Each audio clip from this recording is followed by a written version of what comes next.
Esse é o Além do Acerto, conversas com quem está construindo o futuro dos negócios. Eu sou Pedro, CEO da Acerto, e hoje a gente vai falar sobre liderança, crédito e inadimplência, principalmente em tempos desafiadores.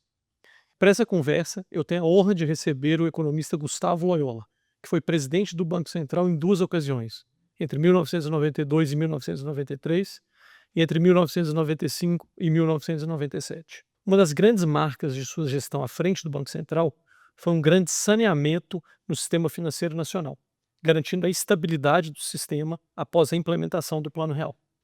O PROER foi fundamental para reestruturar o sistema financeiro brasileiro e dar a ele a força e a pujança pelos quais ele é reconhecido até os dias de hoje, e sustentou por muitos anos o motor de crescimento de crédito no Brasil.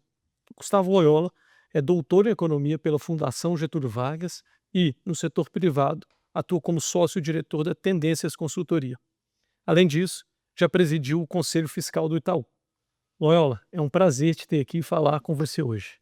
Muito obrigado. Prazer é todo meu, Pedro. Ah, Prazer estar com vocês e trocar essas ideias com você e com toda a audiência. legal.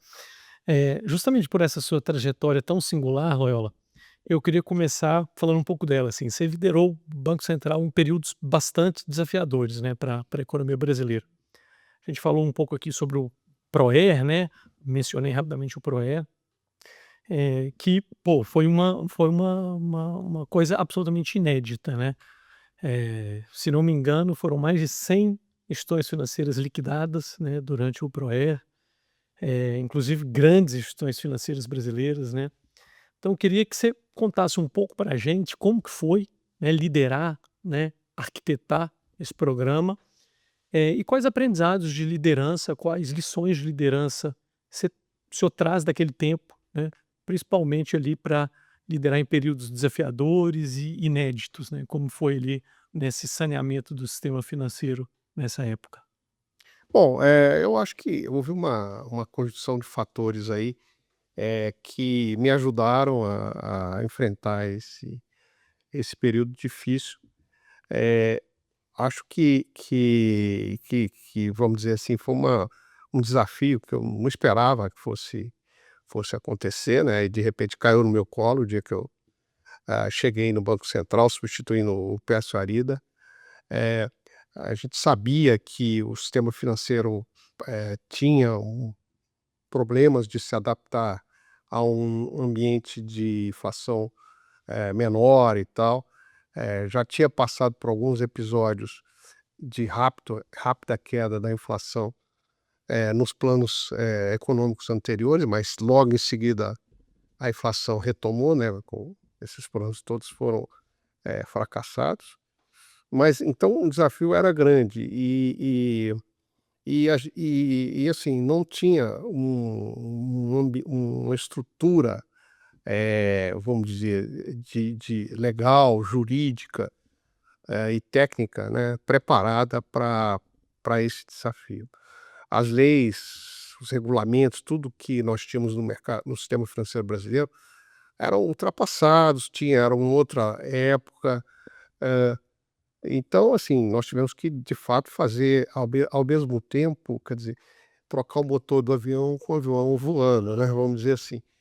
Obviamente me ajudou muito em termos pessoais a leitura, o conhecimento acadêmico, o interesse que eu sempre tive, por questões bancárias, né, o exemplo que a gente tinha de resolução bancária em outros países. Me ajudou muito também, claro, ter uma equipe no Banco Central. Primeiro a diretoria com pessoas brilhantes lá, enfim, como, o Gustavo Franco nessa época, para citar um deles, né, mas uma equipe muito boa. Na área de supervisão bancária, uma pessoa como Cláudio Mausch, por exemplo.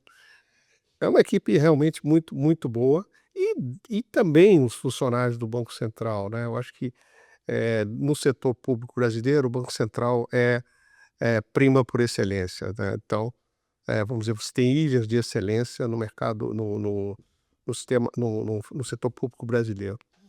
E evidentemente a gente conseguiu, improvisar, Agora, sem o apoio político do presidente da República, acho que uma sorte muito grande, não apenas para mim pessoalmente ter trabalhado com ele, mas com, vamos dizer, para o Brasil ter o Fernando Henrique nesse momento como presidente da República, como Pedro Malan como ministro da Fazenda.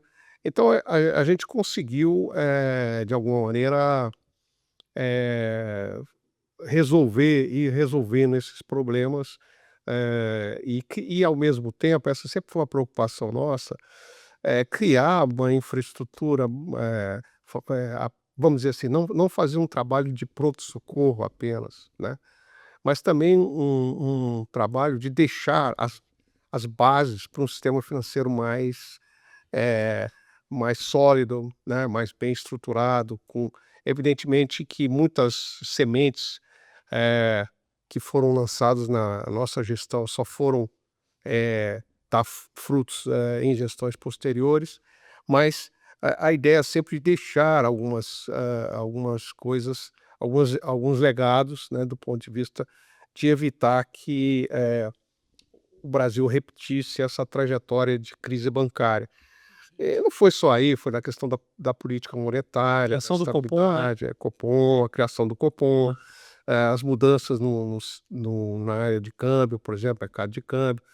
Então, foi um processo evolutivo e que, felizmente, interessante, não foi interrompido com a minha saída, com a saída, do Gustavo Franco, que me sucedeu.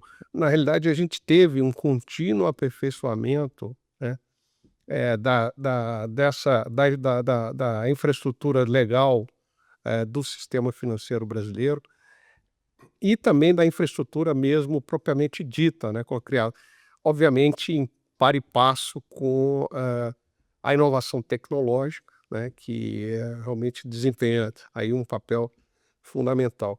Mas já voltando à questão da liderança, eu acho que, assim, a liderança, embora o termo você fala o líder é um sujeito solitário, um lobo solitário, não, mas a liderança eu acho que é um processo que tem que ser exercido, de maneira coletiva. Eu não vejo, assim, como que uma pessoa só, eh, ela pode sozinha fazer né, trazer uma liderança. Eu acho que a questão de ter uma equipe, de ter pessoas, de escolher bem as pessoas é fundamental.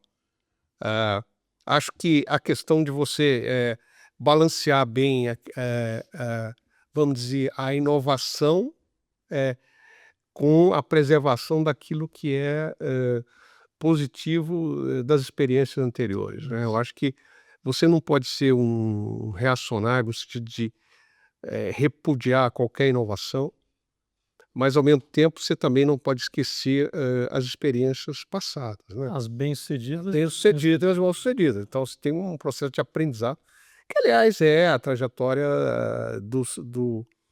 do Homo sapiens, né, desde que foi uma trajetória de aprendizados E e aperfeiçoamento. aperfeiçoamentos, né. Então, acho que isso é importante e, eu acho que um elemento fundamental para fazer que faz essa transição, que traz aquilo de bom que tem no legado e ao mesmo tempo inova, são as instituições.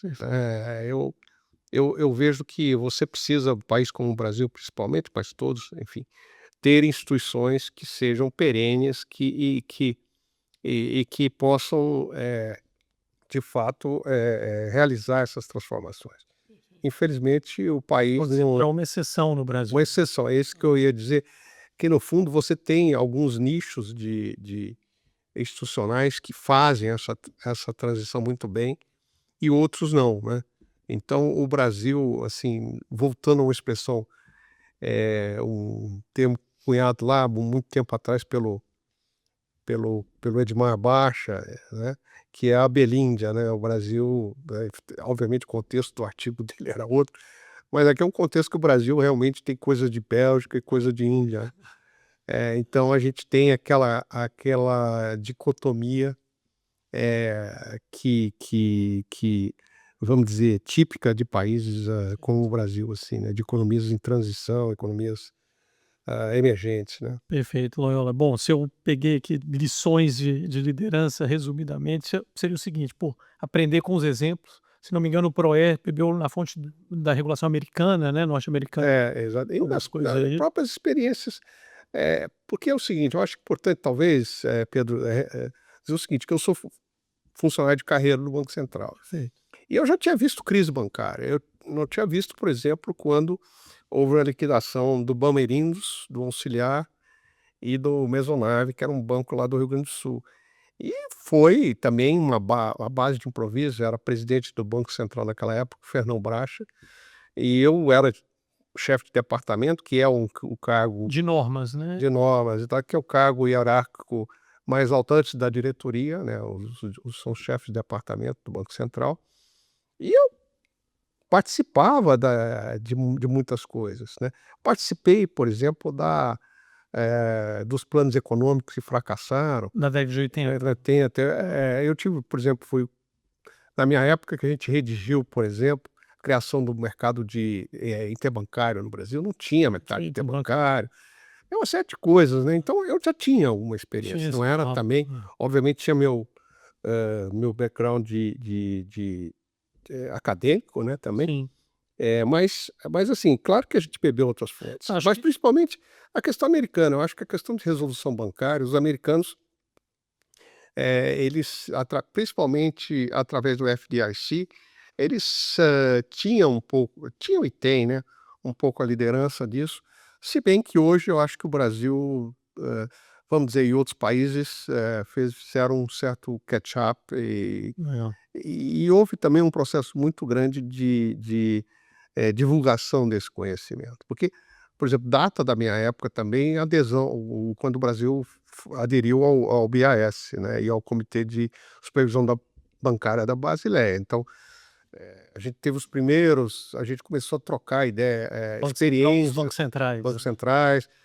Por exemplo, nós mandamos alguns funcionários do Banco Central brasileiro estagiar no FED, estagiar no Canadá, Aí eu outros entra na países. segunda aspecto, né, da liderança, que é a equipe, né? A equipe, A equipe completa, bem formada do Banco formada, Central, né? exatamente. Eu acho que Legal. isso é legal, né, pois Sim. você forma uma equipe vamos dizer, eu acho que não é que seja só legal, só Ah, legal no sentido de recompensador, mas no sentido de você realmente ter efetividade perfeito. nisso, né, porque Ninguém faz nada sozinho. ninguém faz nada sozinho, E aí a gente vai para a terceira questão dos meus takeaway notes aqui da explicação do senhor, né, do que fez essa liderança tão bem sucedida no Banco Central. O terceiro ponto, que é da liderança, que apesar de ninguém fazer nada sozinho, eh, todos da equipe econômica, na minha visão, tinham o presidente, Fernando Henrique, como um líder, apontando o caminho e bancando as decisões difíceis, né, que tiveram elas no PROER, né, durante o PROER, liquidação de bancos grandes, enfrentar Congresso, opinião pública que não entendeu muito bem a época, né. Então também esse poder da liderança foi A importante. liderança é a coragem, né. Quer dizer, são as coisas. A coragem não quer dizer que você seja um sujeito, eh, necessariamente temerário ou agressivo, né. É a liderança pelo convencimento, pela persuasão. Fernando Henrique é Pelos assim, valores, né. pelos valores. Então, eu lembro quando nós enfrentamos a crise do Banco Econômico e O econômico da Bahia. do Banco Econômico da Bahia, um dos bancos mais antigos do Brasil, acho que dos privados é o mais antigo, era o mais antigo. E, muito importante na economia regional da Bahia, quer dizer, a gente, do ponto de vista nacional, era um grande banco, mas do ponto de vista da Bahia, um banco muito importante. E aí as lideranças baianas, capitaneadas pelo senador, então senador, Antônio Carlos Magalhães, se revoltaram. E ele era, talvez o líder político mais importante da base de apoio do presidente. O filho dele, o Luiz Eduardo, era presidente da Câmara dos Deputados. Então, o Fernando Henrique, evidentemente, ele foi muito pressionado pelo Mas ele publica bancou as ele decisões da equipe bancou, econômica, ele né. bancou, né. Então isso é algo que não é assim, não é comum, vamos dizer. Perfeito. Mas assim, eu acho que ao mesmo tempo a gente, acho que tinha vamos dizer, uma convicção, de que a gente estava no caminho certo. Aquela era de Eu acho que isso é uma coisa importante, né. Não quer dizer que você seja necessariamente uma pessoa que não ouve, as críticas, né, o que as pessoas pensam diferente de você, mas você tem que Mas ter você uma age com sua convicção, convicção no final você do tem dia, tem que convicção. ter alguma direção, A né. gente tinha uma convicção, a convicção é o seguinte: olha, a gente estava saindo no plano real, a gente tinha feito um esforço danado para superar anos e anos de hiperinflação e Pra uma ter uma crise estabilidade da da moeda, moeda não podia ter uma desestabilidade do sistema financeiro. financeiro, porque, na realidade, quem cria a moeda é o sistema financeiro, né, não é só o Banco Central. Você precisa que a moeda ela circule, né, vamos dizer assim, e seja multiplicada, então você precisa do sistema financeiro. E a gente tinha algumas experiências muito dramáticas, no mundo. Eu me lembro, por exemplo, presidente Fernando Henrique me dizendo, eu não lembro obviamente as palavras exatamente como ele disse, mas eu lembro que algo mais ou menos assim, "Gustavo, o Brasil não pode", ele me chamava de Loyola, "Loyola, o Brasil não pode, se tornar uma nova Venezuela". O que que tinha acontecido? Uma baita crise bancária na Venezuela, eh, a classe mais rica da Venezuela, eh, não teve muito prejuízo com isso, porque a maioria das suas poupanças estava em moeda estrangeira, nos Estados Dos Unidos, etcétera. Os mais pobres não tinham, eram desbancarizados, portanto, não sofreu diretamente, mas a classe média foi destruída. E eu lembro disso, ele falando: "O Brasil não pode ter uma Venezuela", ou seja, o Brasil não pode ter uma crise bancária. Então a convicção maior que a gente tinha é que o Brasil não podia ter uma crise bancária. Eu, inclusive, acho que, por trás de toda a mudança que nós e todo o retrocesso, na democracia venezuelana que a gente teve, todo o golpe do Hugo Chávez e Acho que depois tem todo o essa chavismo, origem. eu acho que essa origem, você realmente, não é só isso, mas isso ajudou, né.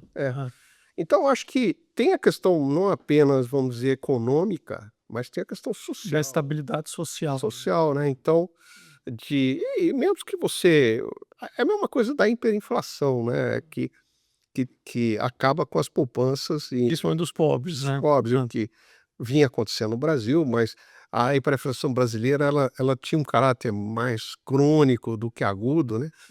Nos livros a gente vê a hiperinflação alemã, por exemplo, muito aguda nos anos 20, destruindo todas as poupanças da classe média e sendo aí um pouco o ovo da serpente do nazismo, né, um dos ovos da serpente.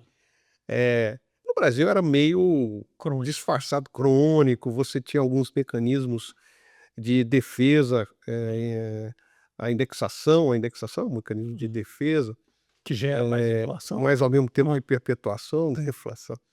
Mas todo esse arcabouço do Proer, tudo que o Proer conseguiu entregar, protegeu os poupadores, né, os depositantes É. desses bancos, né. Essa que era a ideia, né, era proteger, os depositantes, né, embora as críticas, fossem muito duras, né, a gente porque evidentemente é isso até hoje, isso é no mundo, né, no Brasil principalmente, mas a gente vê no mundo inteiro, o sistema financeiro é demonizado, né, Ah, a gente vê hoje, principalmente no Brasil, né, até por parte hoje da imprensa, é demonizado e tal. E então, na realidade, era muito fácil dizer que a gente estava dando dinheiro para banqueiro, essas coisas mas os que banqueiros também achavam ruim, né, os banqueiros os que tinham os banqueiros bancos acharam. intervidos, Porque liquidados. O Brasil, a gente tinha, um mecanismo que e depois a gente reforçou esse mecanismo, que é o mecanismo da indisponibilidade de bens, né. Então, os banqueiros, vamos dizer assim, os administradores bancários, eles colocam, vamos dizer, eles entram no risco, né. Isso é uma questão de alinhamento de interesse, de incentivos muito importante. E depois a gente agravou isso na época, estendendo a disponibilidade de bens para os controladores. Controladores e O administradores, né. registrador. Então os controladores, a gente estava com isso, a gente fez isso lembrando que, os controladores quem eram? Era um dos ministros mais fortes do presidente Fernando Henrique Isso do Bamerindos, né? do Bamerindos, que foi financiador, Foi o grande Dona Proença. financiador, exatamente, grande financiador, o próprio e a família do Magalhães Pinto, né, Do Nacional. do Nacional. Que também foi. Exatamente, que a nora do presidente era herdeira do grupo, né. Então, assim, a gente Tinha que ter muita força, é, muita convicção, uma direção muito convicção. clara, né? E evidentemente o presidente foi muito positivo, né, conosco e sem esse apoio não dá. Sim. Mas eu acho que voltando aí à questão da liderança, eu acho que, assim, você tem, também a questão de usar de aproveitar as oportunidades para fazer mudanças, né. Perfeito. E eu acho que isso vale tanto numa atividade privada quanto na atividade pública. E foi exatamente que a gente utilizou um pouco isso para começar, né, startar um processo de mudança, né, em toda a regulação bancária no Brasil, né. Perfeito, de modernização, né. Não, mas para a gente fechar esse tema de liderança, o senhor fez uma transição que muitas pessoas acham bastante desafiadores, que é sair de altos, né, cargos públicos para a iniciativa privada, né, para liderar também, uma empresa de ponta e participações em conselhos, né, das principais empresas do Brasil na iniciativa privada. Qual que é o principal, desafio que o senhor, sentiu nessa transição ou principais diferenças, né, do setor público para o setor privado? Eu acho que tem algumas, né, tem algumas coisas que são positivas, que contam ao seu favor, e tem coisas que contam contra você, né, jogam contra. Eu acho que conta a favor é porque, existe muita dificuldade de quem está no setor privado de entender os mecanismos do setor público. Eu tive a felicidade e a oportunidade de ver muitas pessoas brilhantes que chegaram do setor privado para o setor público, trabalhar no Banco Central, e vi a dificuldade deles se adaptarem lá, né. Porque o setor público você tem todo um processo burocrático, não no sentido negativo da palavra, mas no sentido mais neutro, Mas às vezes também que é negativo. que é assim não, pode ser o excesso de, né, de de de de de burocracia, Mas também tem toda essa ritualística para mas tem fazer as tem que coisas, ter né. ritual. Setor público você não tem como você tomar decisões, sem documentar, sem justificar e tal. Então, as decisões do setor público, elas são necessariamente mais lentas, né. Então, isso é algo que muita gente do setor privado fala assim: "Poxa, mas não tá, pedi uma coisa lá no Banco Central ou na Receita, tá demorando um ano para sair". Claro que tem exageros, tem ineficiência, tem tudo isso, mas, o setor público ele tem que ter a sua ritualística, né.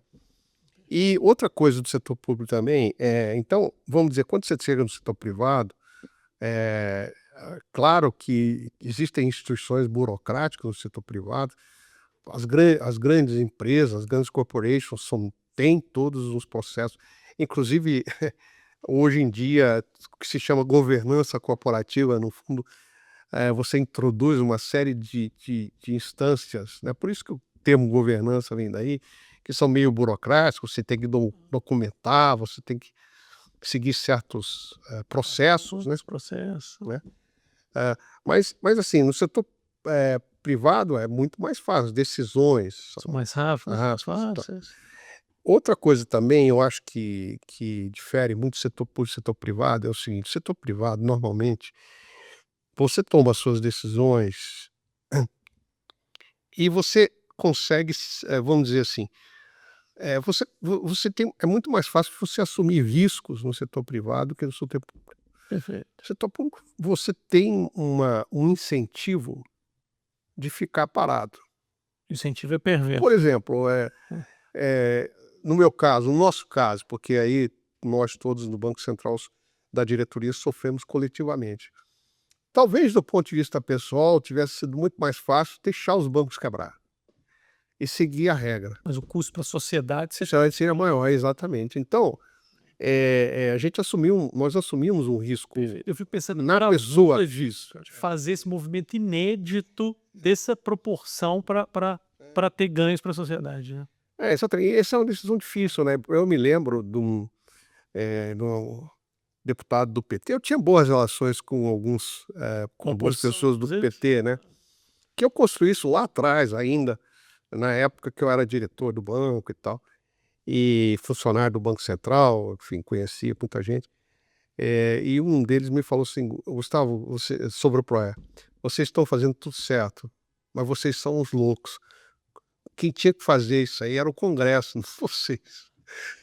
Vocês estão assumindo um risco que", Bravura. né. Eu falei: "Poxa, mas não dá para esperar, o processo legislativo é outro, né". Então, O assim, banco já ia ter quebrado, os depositantes já iam ter ficado sem a poupança. exatamente. Então a gente obviamente, claro, nós fizemos,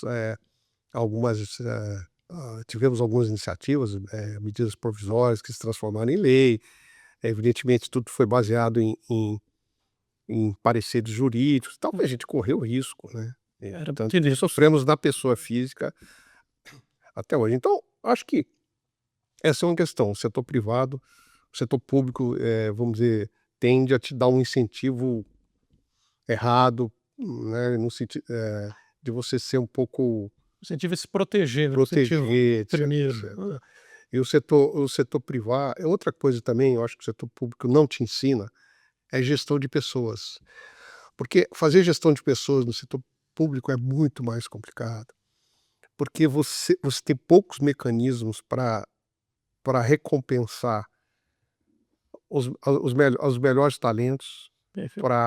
para poder fazer com que esses talentos emerjam, para fazer com que eles, inclusive quando eles emergem, muitas vezes, o setor público perde Perde eles. perde. Então, o que o senhor acredita esse excepcionalismo do Banco Central, do corpo técnico do Banco Central, que por que caiu esse raio lá que o Banco Central é uma entidade separada com um nível de excelência, de profissionalismo, de competência, reconhecidos mundialmente? O que o senhor acredita isso? Eu acho que o Banco Central, ele, vamos dizer, eu acho que eu acho que tem as questões,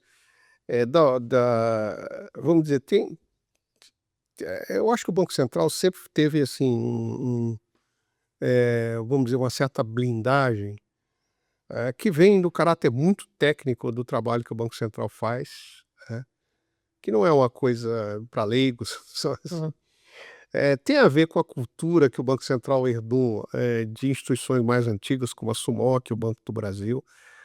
Eh, e a partir daí, a ideia de que você tinha que trazer pessoas, eh, vamos dizer assim, que tivessem, uma formação técnica, né, mais, de mais nível e tal. E essa cultura, vamos dizer assim, foi de alguma forma servindo de anteparo para que as o próximas.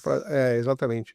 E a criação de uma ideia de que o Banco Central é um ator importante não apenas na economia, na sociedade brasileira, porque se a gente lembrar, mesmo nas crises, o Banco Central foi um epicentro, né, se você pensar, em crises não, mesmo antes dos planos econômicos, crises econômicas e tal, o Banco Central fez isso, o Banco Central desvalorizou a moeda, o Banco Central aumentou os juros. Então o Banco Central sempre foi, assim, principalmente para quem gosta de economia, algo, né, meio assim, um desejo, né, algo assim: "Ah, pô, Banco Central é uma instituição". Sei talvez os economistas viam que ali era onde eles podiam contribuir com a sociedade, Exatamente, interesses, exatamente, é. né. E o Banco Central tem isso, várias instituições do governo têm, mas o Banco Central em especial.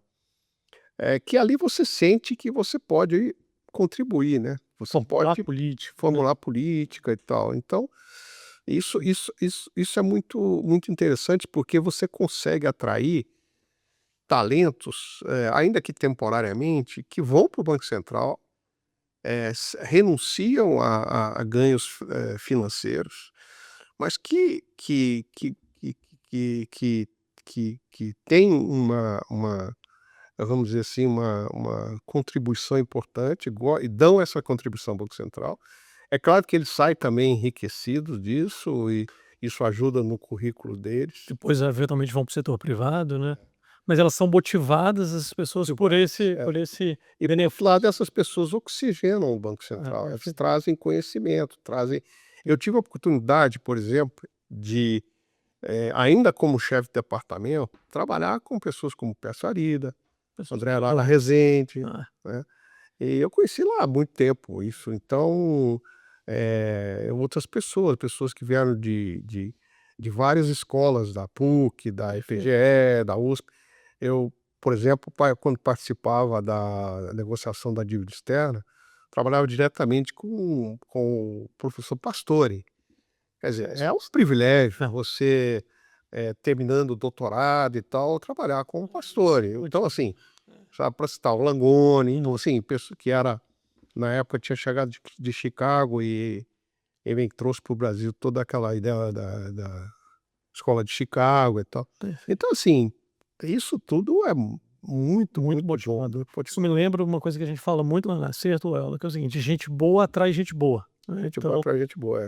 isso deu para sentir na veia que talvez é o que formou ali esse É, núcleo duro que foi passando de é, gerações para as próximas gerações ali no Banco Central, né. é. E você estava falando sobre setor público e setor privado, existem diferenças, mas existem questões que são universais, essa que Hum, você mencionou aí, né, das gente pessoas. boa atrai gente. Isso vale, Isso é setor público, setor privado, startup, empresa grande, exatamente, vale para qualquer coisa, né. e cultura, né, tipo, Cultura, por exemplo, cultura, soberana. educação, exatamente. E assim, hoje eu ainda assim, você mudando um pouco de assunto, mas, talvez, eu acho que a questão de você criar laços, interpessoais, assim, é muito importante, né. Eu vejo, assim, muita preocupação se o trabalho se tornar, por exemplo, exclusivamente, eh não presencial, digital. Então, como é que Esses se laços que vê se perdem, como é o que esses laços, aprendizado, né. como se cria laços digitais, né. Isso vale tanto a nível pessoal quanto a nível, profissional, né, porque, eh, vamos dizer, lá no Banco Central a gente tinha a gente criava muito esses laços que ajudavam muito. Eu até vi uma entrevista do senhor aqui me preparando para esse podcast, que o senhor sente mais saudade da época que o senhor era servidor ali do Banco Central, da carreira inteira, do que da época que o senhor era dirigente ali do É, banco, né. Imagino que por essa convivência, com por essa esse convivência, aprendizado com as pessoas, e com a assim, a equipe. gente tinha num Banco Central, mesmo com você sendo um servidor, assim, com cargos de gestão, de gerência intermediário, que você tinha ideias, né, quer dizer, você tinha ideias, as suas ideias eram aceitas.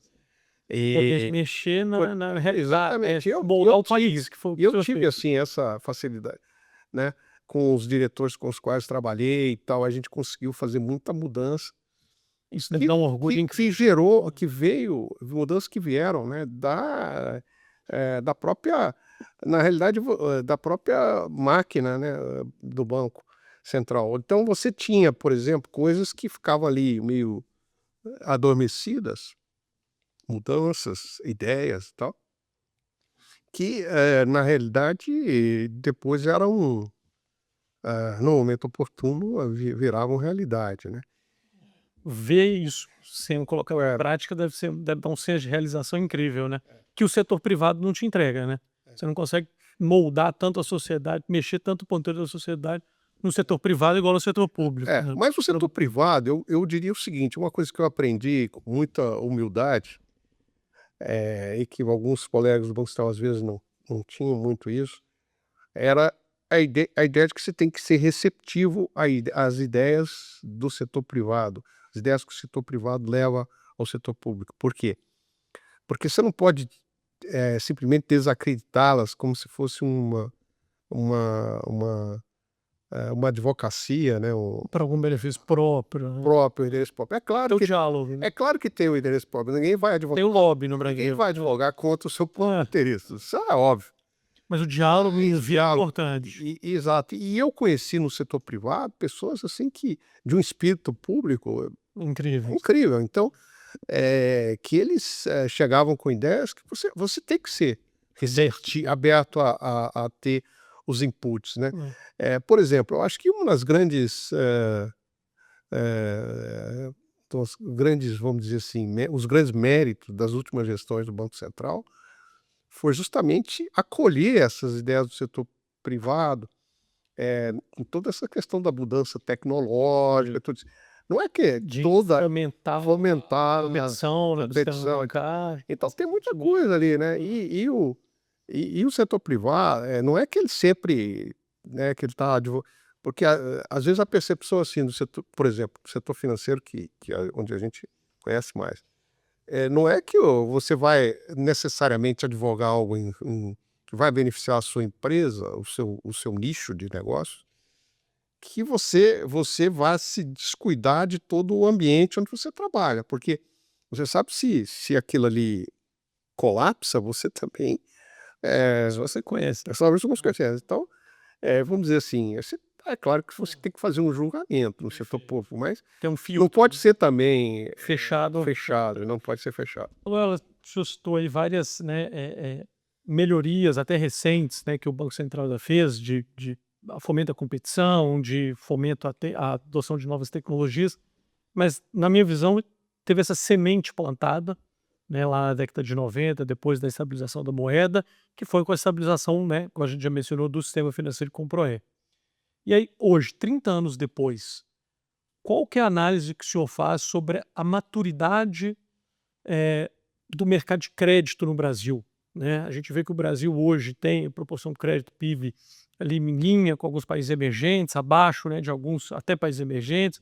Como que o senhor faz uma análise, né, do sistema de crédito no Brasil, do ecossistema de crédito, que é um motor tão importante, né, para o crescimento da economia de qualquer país hoje no Brasil, comparando aí com economias emergentes e até com economias desenvolvidas, assim, 30 anos depois desse saneamento que deu o start, deu o ponto de partida para o sistema financeiro se desenvolver. O senhor analisa que nós estamos onde hoje, 30 anos depois? Olha, eu acho que, assim, eu acho que nós estamos, eu diria, se a gente considerar os países, pares do Brasil, emergentes e tal, acho que nós estamos, bem à frente deles. Eu acho que nós estamos do ponto de vista da nossa regulação, da tecnologia de crédito que a gente tem, do conhecimento, né, do knowledge que a gente tem, das práticas de crédito. Eu acho que a gente, de fato, enfim, tem acho que o estado da arte aqui, tá? É claro que é um processo em mudança e tal, mas eu acho que a gente tem uma maturidade grande. Agora, a gente precisa reconhecer que nós estamos num país emergente, um país que tem uma população, que tem uma deficiência em termos de conhecimento, vamos dizer assim, educacional, né? Perfeito. Um sistema educacional, que não é o ideal. Evidentemente tem a questão da da do conhecimento, vamos dizer, específico de gestão de finanças pessoais. Eh, eu acho que o Brasil, tem características muito interessantes do ponto de vista e até positivas do ponto de vista econômico. Por exemplo, o brasileiro é muito empreendedor, né, mas o nosso empreendedorismo, ele muitas vezes, enfrenta uma barreira, porque as pessoas têm dificuldade de sair daquele nicho do seu negócio, daquilo do seu conhecimento específico, para entrar num campo mais complexo da gestão, em geral, e da gestão financeira, precisa escalar. Nós temos muita informalidade no Brasil. A informalidade, para mim, é o maior inimigo do crédito, né? Nós temos ainda uma parcela importante da sociedade, da população brasileira, que vive de transferências, De renda. de renda, né? Então é um país pobre, é um país que Agora entrou a questão das bets, né, mais das recentemente, bets, por exemplo, que está ligado à falta de educação financeira. as bets me preocupam, né? Mas se eu entendi bem o diagnóstico do senhor, é o seguinte: dado as condições de um país, né, subdesenvolvido ou em desenvolvimento, dadas as condições, né, gerais do Brasil, o sistema financeiro e o mercado de crédito no Brasil é uma referência. É uma referência. Vai muito Eu bem. acho que é uma referência, sim, porque assim, e nós conseguimos, poxa, muitas mudanças. Por exemplo, vou pegar um caso específico. Quando eu era diretor do Banco Central, olha, chefe de departamento, nós tivemos a liquidação do BNH, Banco Nacional de Habitação. E uma época de destruição, basicamente, do sistema financeiro de habitação brasileiro. Regras lá da lei do BNH dos anos 60, e que, na realidade, não resistiu à aceleração inflacionária. Então, a relação crédito habitacional PIB no Brasil caiu abaixo dos 2 dígitos, Isso ali na década de 80. 80 e tal. Então, assim, uma inadimplência generalizada, os saldos devedores dos empréstimos, dos financiamentos, muito acima do valor do Do imóvel. imóvel. Então, assim, praticamente não tínhamos crédito imobiliário. O judiciário adotando uma postura pró-devedor, né? Porque, poxa, não vamos tirar essa pessoa. Vamos facilitar a tomada do bem. Exatamente, porque, poxa, é injusto você tomar um bem, ter uma dívida de 100 para alguma coisa que vale 50, essas coisas. Então, assim, na realidade, então, tivemos que reconstruir o sistema financeiro de habitação. E ele foi reconstruído, quer dizer, então, nós, vamos dizer, nós, quando fala sociedade brasileira, criou uma série de outros mecanismos, como a alienação fiduciária de imóveis, por exemplo, uma nossa jabuticaba aí, que é o consórcio de imóveis, depois, enfim, uma série de outras coisas que vieram. E hoje a gente tem aí, vamos dizer, já um número de relação PIB, né, crédito PIB em imobiliário já dentro de alguns padrões internacionais, embora as taxas de juros do Brasil sejam elevadas. Quer dizer, que Mas por um motivo. Né? um motivo. Né? Então, assim, a gente estou citando o caso, a alienação fiduciária, mas Tiveram outros avanços, a gente, né, por exemplo, o crédito consignado. O crédito consignado é um avanço, porque, embora muitas vezes ele seja mal utilizado, tem fraude e tal, mas na verdade você abriu a possibilidade de você ter um crédito muito mais mais acesso, acesso, né, controlado. tal, risco controlado e tal. Agora, a gente tem aí uma série de questões relacionadas ao crédito consignado, mas que muitas delas foram resolvidas ao longo do tempo, né? Então, eu diria assim, por exemplo, eu me lembro quando tivemos no Brasil uma discussão muito interessante sobre cadastro positivo. O Brasil precisa ter um cadastro positivo e tal. E foi uma luta, né? Tiveram 2 leis. Exatamente. Quer dizer, hoje eu cheguei à conclusão que na realidade, o cadastro positivo era mais para incluir no sistema de crédito, referência de crédito, o crédito não bancário, quer dizer, o crédito, por exemplo, Energia elétrica, telecoms, etc., do que o sistema financeiro, porque o sistema financeiro já se conversava muito. Eu me lembro um paper, não me lembro o autor, mas eu lembro de ter lido um paper de um autor, acho que do Fundo Monetário, dizendo isso, olha, o país como o Brasil, como tem um sistema de negativação muito forte, isso de alguma forma supre a positivação. E eu tive a oportunidade de estar no Banco Central quando a gente criou o sistema em que você reporta ao Banco Central todas as... O SR. O SR, né? E que começou ainda muito modesto e depois... Criado na gestão do senhor. Foi criado lá atrás. E era baseado um pouco na experiência que a gente tinha visto na Argentina. E depois foi hoje, e hoje é uma referência. Então, quer dizer, qual país que você entra numa tecla assim, você tem toda a exposição do devedor, né? É algo assim, muito... É muito avançado, né? Hoje mesmo, quer dizer, não é crédito, mas mostra o grau de avanço que nós temos. Essa ferramenta que o Banco Central disponibilizou agora de você entrar lá no site e você bloquear qualquer abertura de conta no seu CPF. Fraude, abertura de conta. Super avançado. Coisa avançada. Super avançado. Quer dizer, claro que reflete no crédito, que tem muito crédito fraudulento, né? Que Que você pega. a origem é a abertura da conta fraudulenta, depois o crédito inadimplente. Exatamente, que tem muito Ah, isso, né? muito, muito, muito. Então você tem. Poxa, o Brasil pode dar É essas uma referência. respostas. Mas, não obstante todas essas evoluções que eu concordo, né, pelo tudo que eu vejo, o Brasil realmente é bem avançado, né? O Banco Central fez um belíssimo trabalho junto aos bancos privados, né, ao longo desses anos. Não obstante isso, hoje no Brasil a gente tem quase 80 milhões de pessoas negativadas, né, nos birôs de crédito.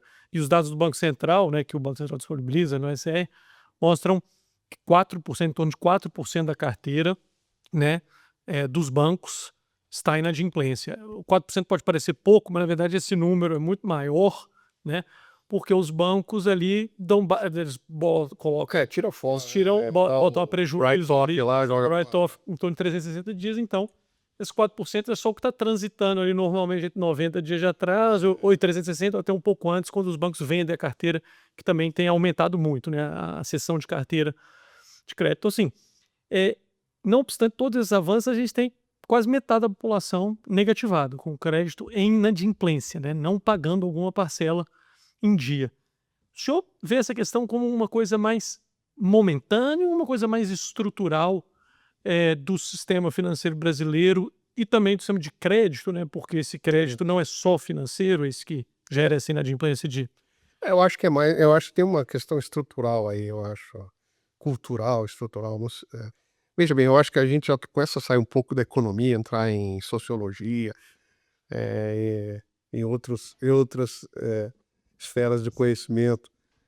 Mas eu acho que a relação, assim, eu acho que tem, infelizmente, você ainda tem uma relação talvez meio complicada, né, do brasileiro médio com o crédito. Eu acho que tem um pouco assim de uma ideia de que o crédito, se você deixar de pagar, vai te causar algum tipo de complicação, mas você vai, em algum momento você vai renegociar aquilo ali e vai se safar, né? O senhor acha que Uma isso já espécie de risco moral, eu acho que é isso, mas assim, é claro que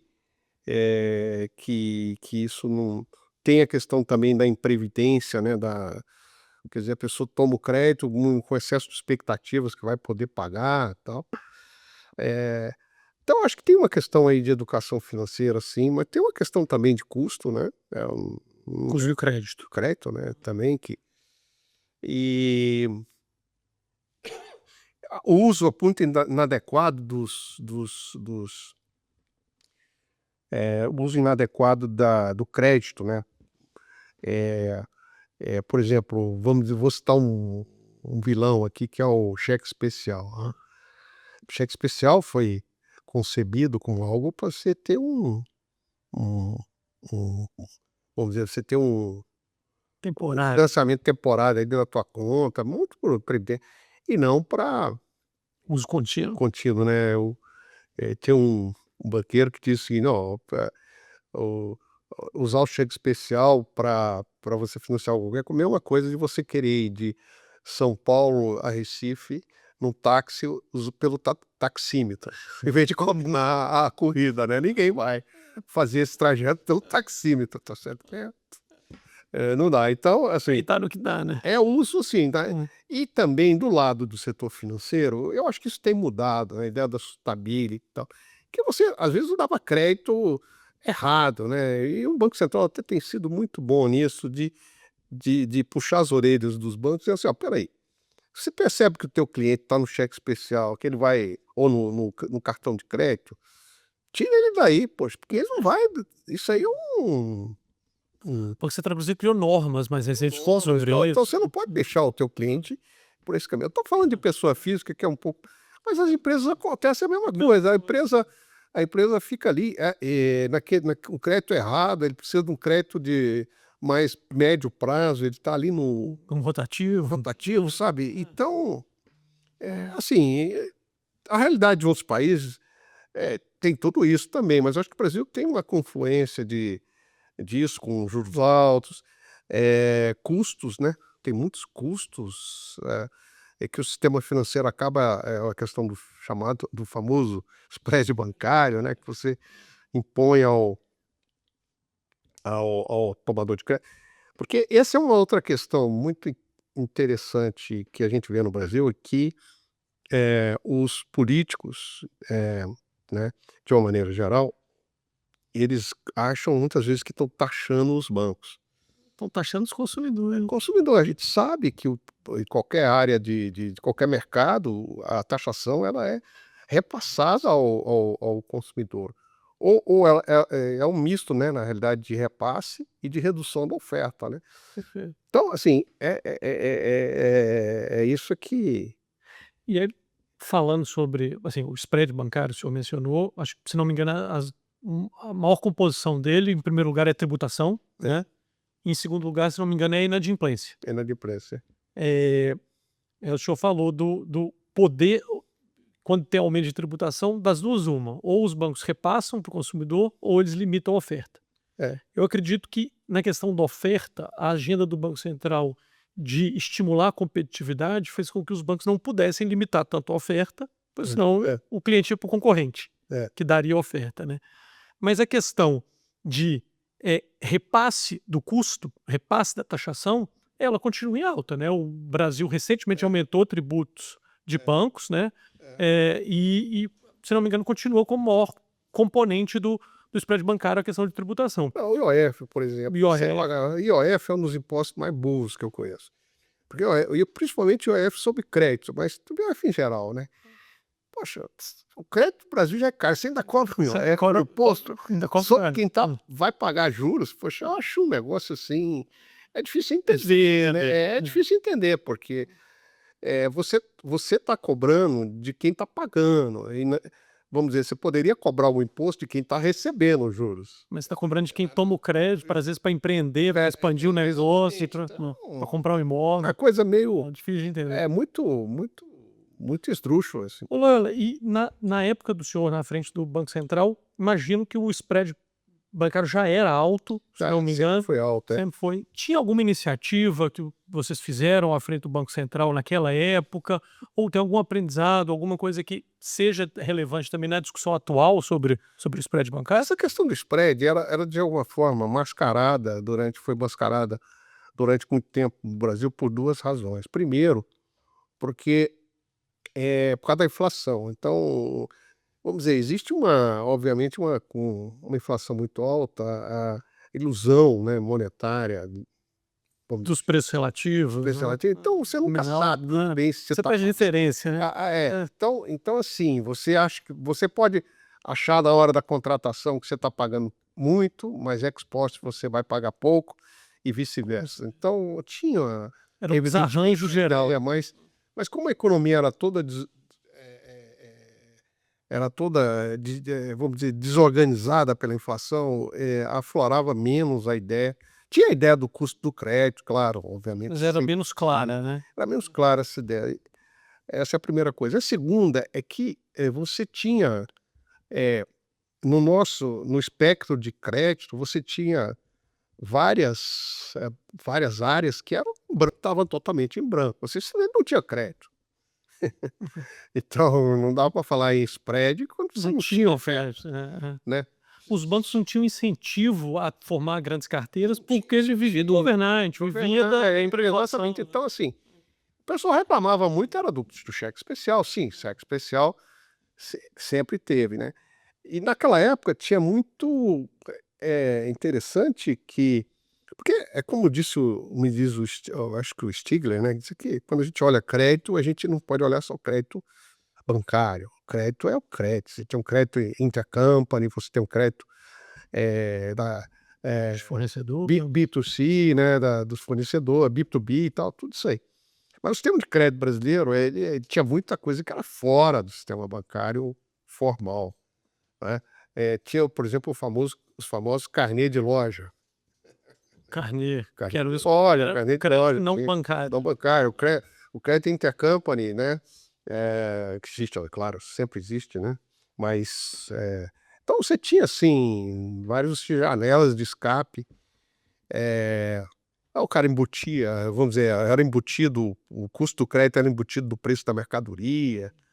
Começou, o Brasil tem algumas jabuticabas ele, né? Parcela dessa sem juros, Exatamente. Então é embutido no preço. são jabuticaba. Eu acho que a questão da passar zero sem juros do cartão é uma jabuticaba e que vai ser difícil acabar com ela. Que tá muito na cultura, já tá enraizado, né? Né? Do Brasil. E é interessante que você acaba institucionalizando, porque, por exemplo, como é que é? O Pix parcelado. Pix parcelado. Pix parcelado Aí vai vir criar as novas gerações dessa jabuticaba. é filho direto ou neto direto Parceladinho.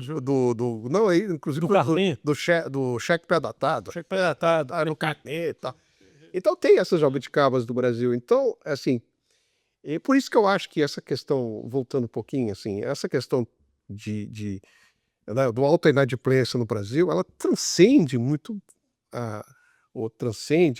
só o sistema financeiro. É um emaranhado de coisas, né? Inclusive no seu não financeiro e muito atrelado à cultura do brasileiro. Cultura.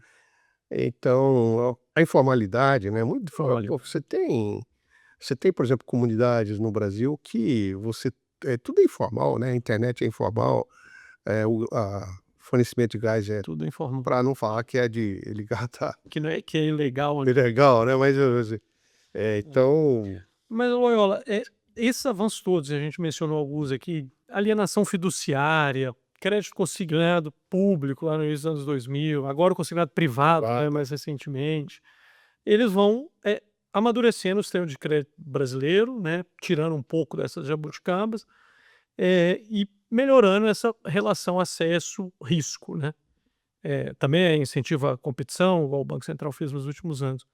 O que o senhor vê como próximos passos, como ações necessárias para os próximos anos, os próximos atos, digamos assim, do Banco Central ou do formulador de política econômica, assim, mais micro, né, pensando em crédito, pode ajudar a melhorar esse problema da inadimplência? olha, eu acho que nós temos, vamos dizer assim, variações em torno do mesmo tema. Quando a gente estuda a inadimplência no Brasil, uma das obviamente, vem à tona a questão da inadimplência, mas na inadimplência a gente vê a dificuldade que você tem na execução de garantias, né? Num viés anticredor, né, excessivo. Uma proteção excessiva do devedor, vamos dizer assim. É claro que o devedor ele tem que ser protegido contra práticas abusivas, né? Mas eu acho que essa é uma questão, né? Por exemplo, quando você pega, por exemplo, o mercado de financiamento de veículos, né? Teoricamente, você está protegido, porque você tem um bem, Você tem garantia. você tem que é uma garantia, você tem a alienação fiduciária, etc. Mas quando você vai na prática, quando você, né? Apesar da alienação fiduciária ser um instrumento teoricamente de fácil execução, quando o banco recupera o carro, o veículo, o que vem junto? Vem junto um veículo todo depreciado, vem uma série de débitos, né? Despesas. E até os tribunais começar a dizer que quer dizer que a responsabilidade pelo pagamento das multas de trânsito, não sei o que tal, é tudo do IPVA, inclusive da instituição financeira, que é a proprietária fiduciária, né? Então, assim, essa é uma questão, quer dizer, eu acho que tem muito a ser feito nessa questão de garantias. Muito já está sendo feito, tá? Alienação fiduciária, você, por exemplo, poder recuperar o bem alienado sem necessidade extrajudicialmente e tal. A unificação das informações dos cartões. Me parece que a gente já tem avanços das leis, por exemplo, teve um marco de garantia, mas o enforcement é fraco, né? Aí vem uma jurisprudência e fala, não, precisa de decisão judicial para tomar um veículo. Tem isso, exatamente. E é interessante porque muitas vezes a área jurídica mais conservadora das instituições financeiras fala assim, não, a gente pode usar isso aí, mas não vamos não, porque tem isso. Alguém vai reverter. Porque o Brasil tem isso, tem a questão da lei que pega e a lei que não pega. E um amigo meu, ele sempre dizia, olha, seria bom que tivesse mais aulas de direito Não, mais aulas de economia na faculdade de direito e mais aulas de direito na faculdade de economia, né. Porque na realidade, assim, muitas vezes os profissionais de direito eles não porque a tendência do juiz muitas vezes é julgar o caso concreto, e ele é ensinado assim. Particular, né? Ele é ensinado a julgar aquilo que está no processo. E isso aí muitas vezes, uma decisão equivocada aqui pode estar gerando um efeito, né. Eu me lembro muito na época do crédito imobiliário, eu era consultor da ABCIP, de participar de eventos em que tinham juízes e pessoas do direito. Eu lembro uma vez de ter feito uma palestra, defendendo algumas questões sobre garantias, execução de garantias, eu sentei numa mesa com vários juízes e uma juíza me perguntou: "Olha, eu vou", ela até de Belo Horizonte, falou assim: "Eu vou colocar para o senhor decidir um caso aqui que está na minha mão". Eu falei: "Ah, sim, né, o que que a senhora tem?". Aí ela trouxe um caso de uma senhora de 90 e tantos anos, eh, que recebia uma aposentadoria do marido, uma pensão, né, e o marido tinha deixado para ela um apartamento financiado, mas ela não estava conseguindo pagar as parcelas. E o apartamento valia X, mas na realidade a dívida era 2x, sei lá. E o banco estava querendo, Executar. executar, né, a senhora de 90 e tantos anos que não tinha coisa. Ele falou: "O que que o senhor decidiria aqui, né?". Aí eu falei para ela assim, mais ou menos assim: "Não, realmente, você colocou num corner aqui, né". Só que uma decisão dessa, de repente vai, tirar o crédito de uma outra pessoa, então é difícil, assim, a gestão né, por isso que a gestão do crédito é uma questão muito complicada e você tem que balancear muito essa questão de como até que ponto você protege o devedor sem prejudicar o sistema de crédito, mas também sendo justo com o devedor, né. Perfeito. Nesse caso, uma lesão ou prejudica uma senhora de 90 anos que corta o coração, ou prejudica toda uma população, se né, se tiver jurisprudência, reverberação disso, no acesso ao crédito, no acesso ao crédito imobiliário, na segurança jurídica, né, de exibição Exatamente. de bens. Não, por Você exemplo, colocou no colo, como que você saiu desse corner? Eu fiquei curioso. não, eu simplesmente não saí, eu falei assim: "Olha, talvez eu desse essa decisão favorável à senhora, porque realmente essa hora pesa". Você lembra da tua avó, se ela não 90 40, anos, né? É, mas assim, é interessante isso, porque você vê no trabalho que vocês fazem, um trabalho muito importante, que vocês vão cobrar crédito. E normalmente vocês, nessa renegociação, tem algum desconto, tem alguma facilidade para o devedor pagar. perfeito. Até porque o credor, nessa altura, ele já achou que. Já né, desistiu? Mas até que ponto você está ajudando a resolver um problema do credor, com isso aí? E até que ponto você não está também criando Moral um hazard? moral hazard, né? Essa é a questão, assim, porque é difícil, é um silêncio. É um dilema, é um dilema. Tudo bem, você pode restringir o crédito, né, a negativação, por exemplo, a negativação é um instrumento importante. Tá bom, eu vou te dar condições de você, pagar esse teu crédito, mas você está suspenso aqui, você está com, cartão vermelho aqui por 3 rodadas, você não pode participar do jogo. Pra ter algum tipo de compensação desse efeito moral de você ter um Isso é desconto, moral, né, exatamente. O que não pode ter, e muitas vezes isso não é reconhecido no judiciário, é que você simplesmente renegocia e a pessoa volta para o e mercado, vida que e segue. logo em seguida tem outro Isso evento conecta de inadimplência. isso conecta com o que o senhor falou no início, assim, de por que o senhor acha que é mais estrutural essa inadimplência alta no Brasil, tem a ver com essa crença Tem a do crença. brasileiro que ele vai ficar sem pagar, ele vai eventualmente conseguir resolver de alguma forma e vida que segue. E outra coisa que eu acho interessante também, quer dizer, isso é dentro de uma certa parcela da população é muito comum, inclusive a gente vê isso no crédito consignado, é que a estratégia do núcleo familiar não é todo mundo não todo mundo está ok com em termos de gratificações, precisa ter uma pessoa só. Um vai para Cristo e o outro tem que ficar Porque esse que está limpo, vamos dizer assim, ele dá crédito para os outros. Ele é o que faz o financiamento no nome de todo mundo. Então assim, as famílias, elas têm É estratégia. cultural. Elas têm estratégias, entendeu? Porque não pode todo mundo estar Todo mundo está negativo. negativo. Senão a família não compra nada. Financiar, entendeu? Então sempre vai. Então assim, tem a questão cultural mas por outro lado, acho que também temos que reconhecer que seu crédito é caro, sem dúvida. Isso Ô, Loyola, e caminhando aqui mais para o final, o que o senhor tem visto? Assim, a gente tem visto vários avanços tecnológicos, o senhor mencionou alguns, né? Cadastro positivo, a gente tem Open Finance, tem análise de dados, inteligência artificial, machine learning para concessão de crédito, né? Tem vários novos entrantes, exatamente. entrando firme nisso, entrando, escalando carteiras de crédito clean, com inadimplência controlada, né? Por aplicação de modelos avançados, né? Qual que é a sua visão geral sobre essa aplicação de tecnologia no mercado de crédito? O que você tem visto de mais avançado no Brasil, no mundo? O que te inspira e anima nesse seara tecnológica olhando para o futuro?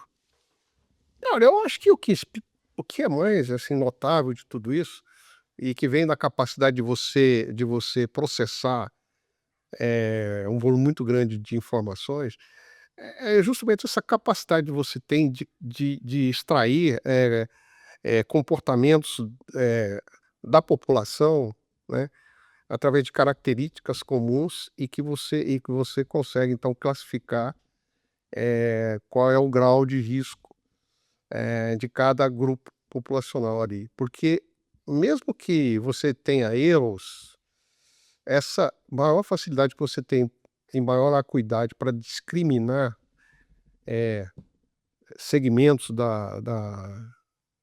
vamos dizer, da demanda de crédito, mas melhor você pode atender esses segmentos, né, e reduzir as suas perdas. Então, acho que isso é importante. É claro que tem uma questão ética aí, relacionada à questão do uso de dados, né, porque acho que tem isso em muitos setores, no setor de saúde, por exemplo, né, de repente uma pessoa que precisa mais ter um plano de saúde não vai ter nunca, por ser ele tem várias doenças, né, ou tem uma herança genética ruim, né, então tem questões éticas aí, sem dúvida. Mas, assim, eu acho que essa capacidade de você, de fato, separar o joio do trigo, porque o que que acontece? Você tem um crédito que muitas vezes é caro, mas porque os bons pagam pelos pecadores, né, no fundo você distribui o custo, né, então evidentemente se você consegue focar mais o crédito, melhor. Outra coisa também que vem associada a isso é você adaptar a tua oferta de crédito a as necessidades daquele grupo, né, específico. Eu acho que o sucesso que você tem, por exemplo, de empresas que conseguem dar crédito sem garantias bem direcionadas, é por aí, porque Análise massiva de dados, porque eles conseguem perceber duas coisas, né.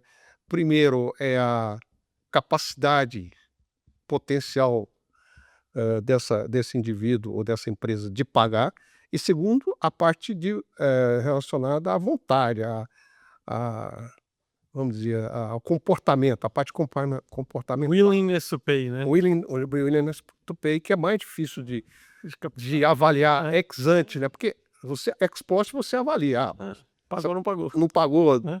10 créditos, desde 1900 ele já era inadimplente. Não, é ex post, mas ex ante, É que é o difícil. o willingness to pay ex ante era, né, mas hoje você vê vários sinais, você pode ver o sinal ali. Mais precedentes, né, no Precedentes, comportamento. Isso é incrível, né? É incrível, isso é incrível.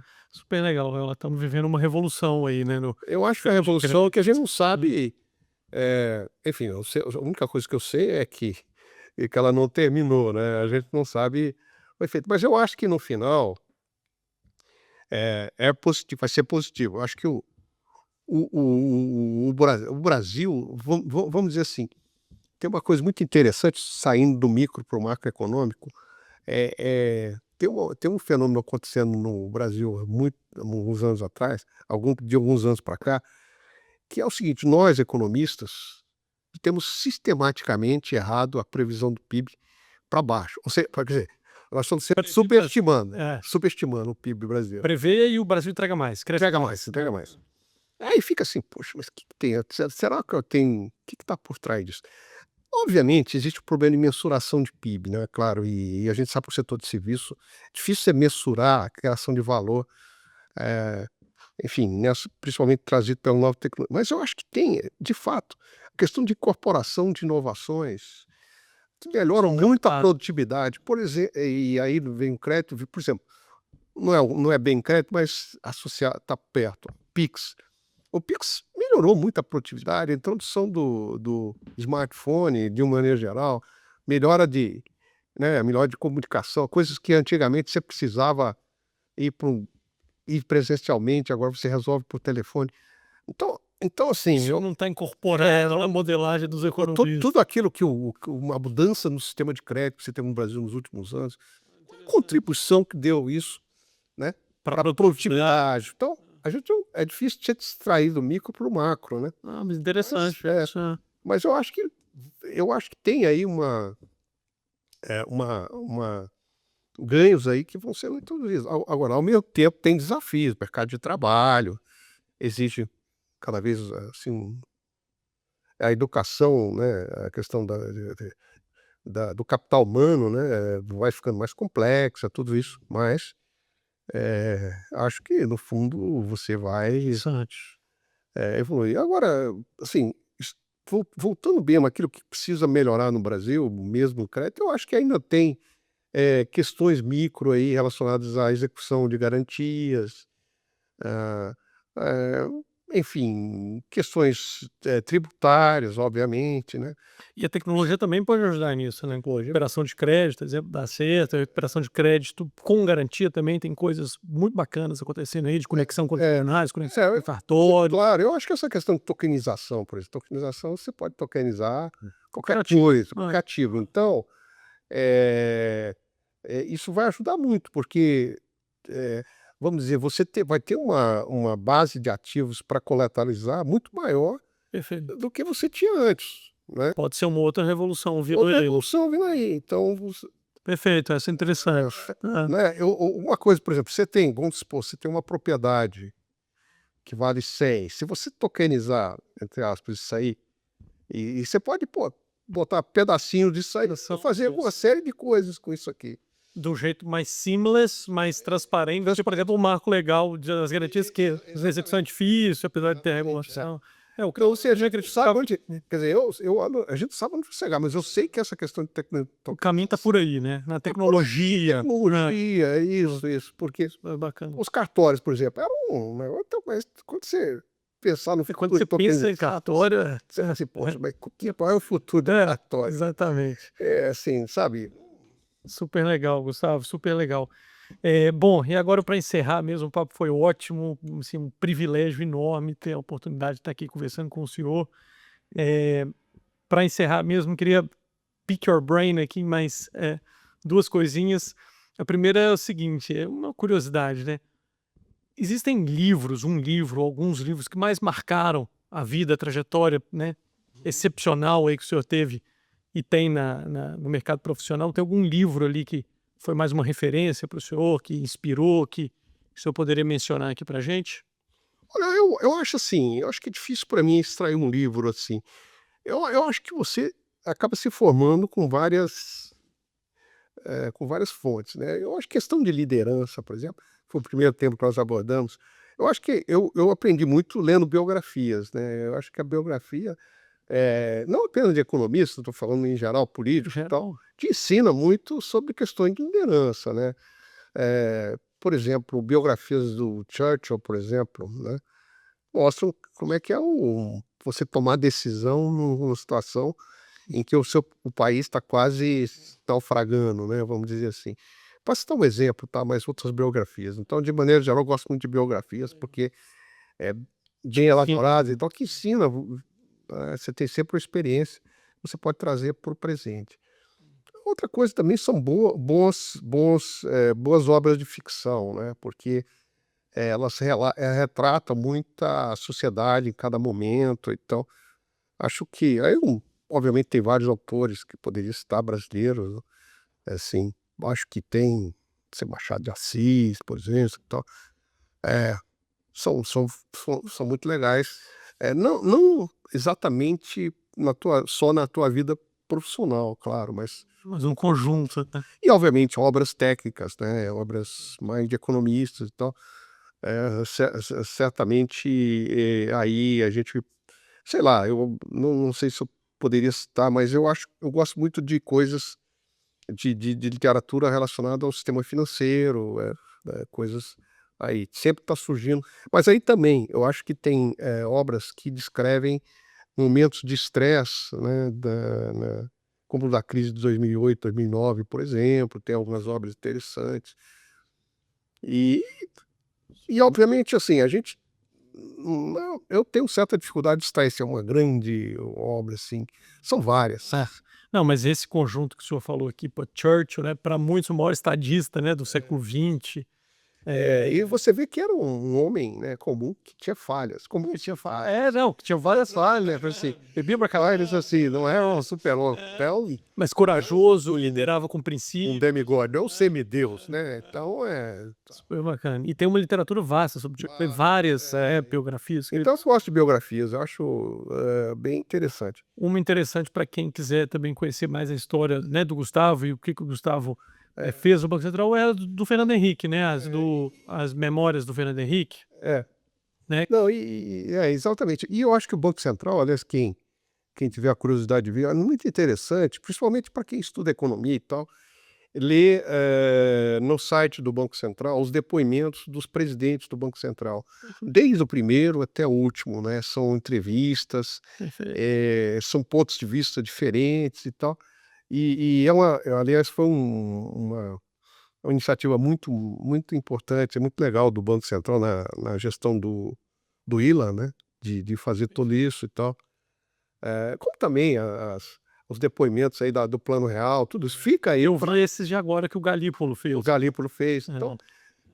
Então assim, eu acho que É inspirador. hoje é inspirador. De novo, a tecnologia aí ajudando, né? Porque Para os homens conseguirem ver essa história, conhecer, exato, ver essa exatamente. porque assim, quando você olha os presidentes do Banco Central que o Brasil teve, para pegar da década de 90, né? O senhor, Pércio, Gustavo Franco, Armínio, Meirelles, o Ilan, foi puta presidente. É incrível, né? É incrível como é que um Brasil... Você tem ali, por exemplo, formalmente a história econômica do Brasil. Então, se eu fosse professor de história econômica, assiste história econômica do Brasil. Sim, não, mas assim, hoje em dia você tem, né, você tem um acesso, e sem contar hoje que você, poxa, eu me lembro da minha época de doutoramento, e, enfim, isso tudo, que a gente ia para a biblioteca, pegava livro, tirava xerox, meio coisa para ler material e tal, ler artigos. Hoje em dia você tem. Hoje é muito mais fácil, né? E você tem acesso à biblioteca do mundo inteiro. Você pode estar na Universidade X, você tem acesso a material no mundo inteiro. O problema hoje é talvez você saber selecionar. É curadoria, né? Curadoria. E influências, né? Senão... te falam para ver, ouvir. Quem dera se todo professor de geografia e história falasse para os alunos verem as entrevistas dos presidentes do Banco Central de 1990 para cá. Exatamente, Olá, e para a gente fechar mesmo, qual o conselho que o senhor daria para quem está empreendendo, né, como eu estou hoje, no setor ali adjacente relacionado a crédito? Existe algum conselho que o senhor daria para esse tipo de pessoa como eu? Eu acho que é difícil, né? Não, mas eu acho que nós abordamos esse tema há pouco, né? Que é o uso da tecnologia. Acho que, vamos dizer, eu acho que isso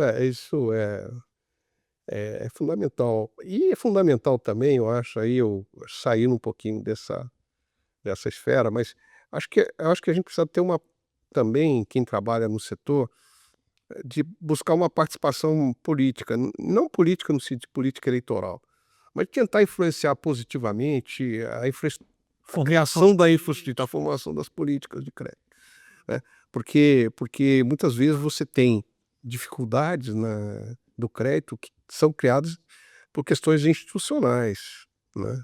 Perfeito. E acho também, assim, mas aí é mais talvez para quem dá crédito, que quem trabalha, que é a ideia de você dar sempre procurar dar um conteúdo educacional, e principalmente para a pessoa física e principalmente para a população, mais vulnerável, um conteúdo, mais assim de crédito responsável, de uso responsável do crédito. Acho que seria um grande Está em falta, né, é, no Brasil. se e acho que seria interessante, aí também saindo um pouquinho que fosse incluído no currículo escolar principalmente a partir do ensino aí básico e tal, alguma matéria que falasse sobre o nosso mundo financeiro, né. Porque as pessoas precisam disso, não tem Chegarem já na vida que adulta um pouco mais letradas, né, letrados, né. isso. Eu acho que seria legal se você tivesse, algum espaço na educação formal do brasileiro para falar sobre crédito, falar sobre aquilo que a pessoa vai de fato enfrentar na vida Adulta. adulta, né. Perfeito, Loyola. Pô, foi uma honra ter você aqui, Loyola, nesse primeiro episódio do Além do Acerto, né. A gente falou sobre crédito, inadimplência, liderança, mas acima de tudo sobre visão, convicção, princípios, né. Super obrigado por dividir aqui conosco um pouco da sua experiência, da leitura, né, sobre a história e o futuro do nosso país. E para quem nos ouviu até aqui, esse foi só o começo, né, do Além do Acerto. A ideia é expandir os horizontes e conversar com quem entende do futuro dos negócios. Até o próximo episódio, pessoal.